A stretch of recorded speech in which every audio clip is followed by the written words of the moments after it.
abumushuri mu kwishisa lista kongere twifate neza. Ubwato babuyemo imvura iragwa, vuga ngo iragwa. Umunsi wa mbere, icyumweru, iminsi 10, iminsi 20, imvura iri kugwa, ubwato burazamuka, abantu batangira kurira amazu ararengerwa, bajya mu biti birarengerwa, bajya ku musozi urarengerwa, ibisi bizamura ubwato kugira ngo bizamure iki? Ubwato. Abantu bose barapfa bazize kutumvira. Natwe rero hari ubwato Imana yatanze ku bari mu isi bagomba guhungiramo, umujinya w'Imana uzatera ukizarimbura isi.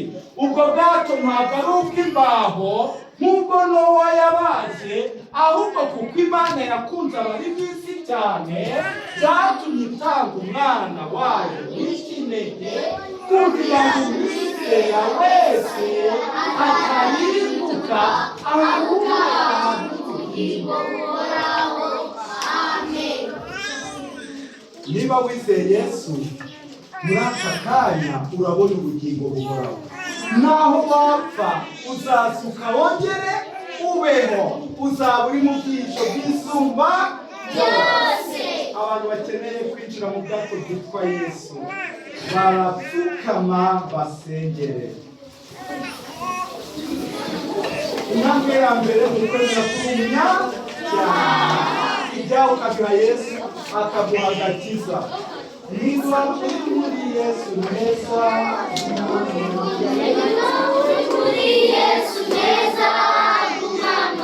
Sanga ibiganza dusenge. Mwami Yesu, turagushimira ijambo ryawe ryiza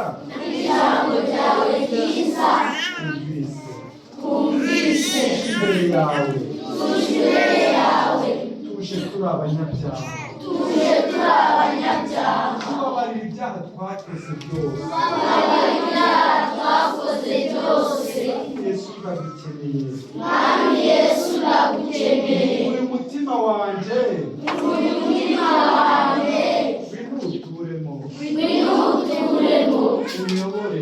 unyobore ubuzima bwanjye bwose.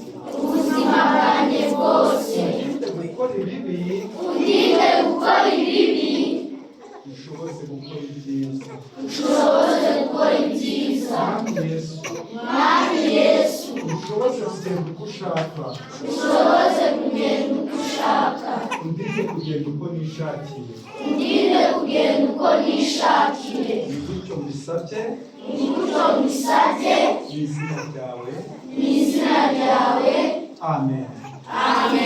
Reka mbabwire kandi Imana irabababarira, ariko jye kubabwira kandi turabanyamibwira ituremeye imirimo myiza muri Kristo Yesu. Ubwo muri Yesu rero mutangire mukora imirimo myiza.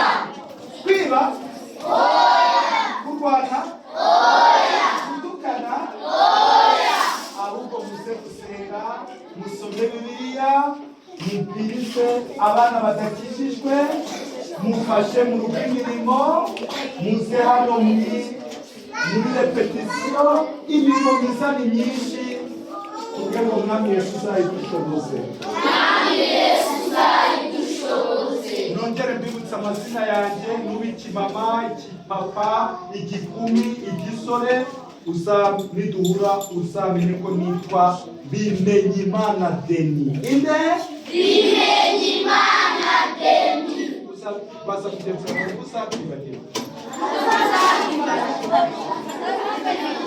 Nuribagirwa imigezi uzongeraho, uzongera izina ryitwa ry'abana.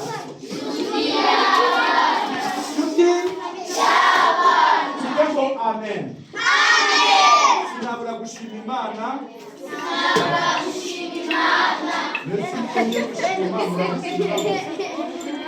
Ngiye gushima Imana. Muri kunyumva?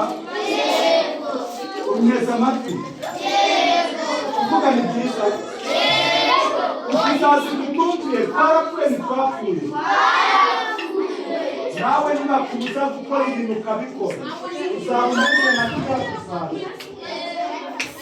Gushima Imana mwarimu wanyu bigisha nawe namwigishije ari umwana